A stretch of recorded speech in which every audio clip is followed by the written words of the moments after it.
not realizing that it is a great sin, and the lana and the punishment will be there. And it's a common knowledge that the way you treat your parents, your children will most likely treat you the same way. And we see it in modern society. What do they do to their parents? They neglect them.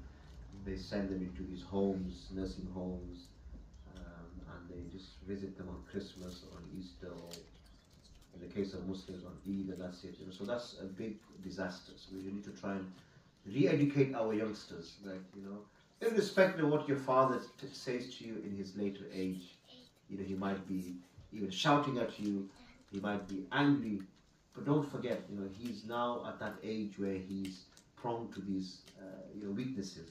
Just as you were crying in your cradle, you were giving them sleepless nights. The least you could do is to bear that, shouting and that, advice.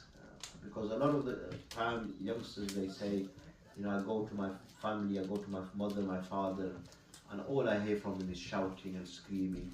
I don't want the headache. I see you forgot your own infancy, when you were an infant, when you were a baby, how you were acting. And they never ever said once. And there's a famous narration of Rasulullah sallallahu alaihi wasallam. There's a waqiyah that a parent came to, or I think the son came to Rasulullah sallallahu alaihi wasallam. Umar al-Khattab, he was told about this, and the narration goes that there was a complaint which the father said in his own heart, that the son came to the Prophet sallallahu alaihi wasallam complaining about his father, and straight away wahi came down.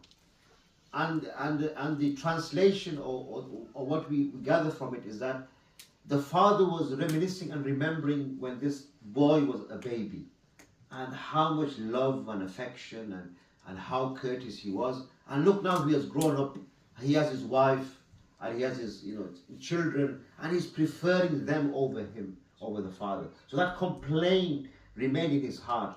So Jibreel came to him, and he says to Rasulullah, ask him when he comes to relate that share, that poetry.